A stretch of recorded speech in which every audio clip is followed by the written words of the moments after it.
This one is fun. If you ever learned about the tortoise and the hare. Okay, this is how Turtle fooled Beaver. Seems that Turtle lived in this beautiful pond with willow trees all around the edges, and he could go out on the log and sun himself. It was a gorgeous pond. And when it came time for him to hibernate, he dove down and burrowed into the mud and everything and went to sleep. Well, when springtime came and he finally realized it was time to wake up, he was a little later in the season waking up. And he was a little concerned about this. He said, I got to get to the surface. So he began to swim. And he swam and swam, and he said, it's taking me longer than usual to get to the surface. Y'all can come in if you want out of the sun. And so he's just swimming, and finally when he broke in, he goes, oh no, what has happened to my pond? All of the willow trees had been cut down. They were gone. And his pond was 2 or 3 times bigger than it had ever been, and he obviously, it was deeper because it took him longer to get to the surface, and he thought, what in the world has happened to my home? Suddenly behind him, he heard this noise and went, ha!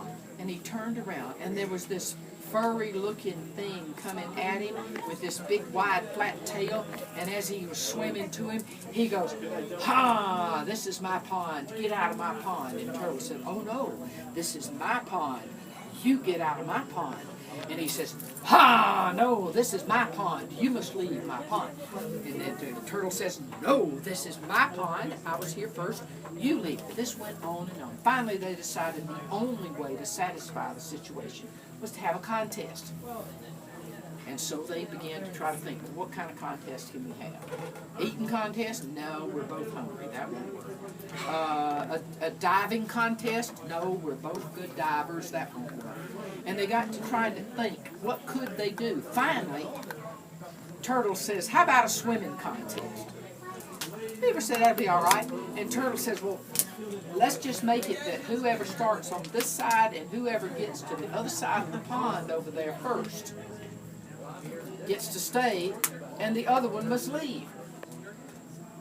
Beaver agreed to it. And Turtle said, I tell you what, I'm such a good swimmer, I'm going to give you a head start. So he gave him a length head start.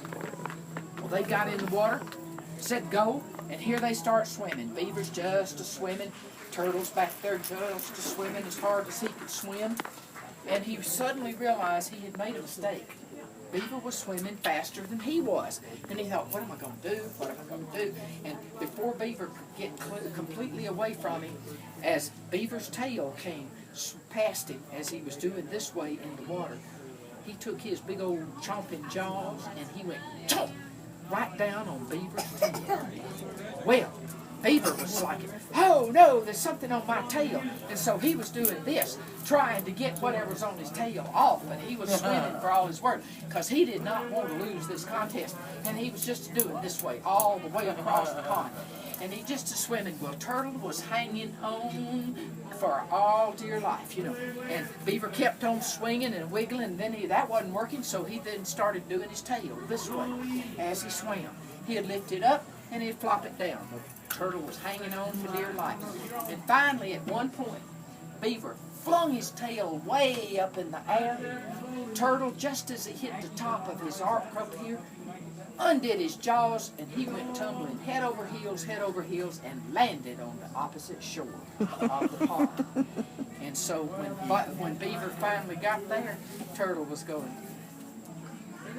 you will leave my pond. So Beaver had to leave. But Turtle stayed. He decided that pond was pretty nice after all. And eventually the trees grew back, and he had logs to sun on. And he was happy, but he sure did fool.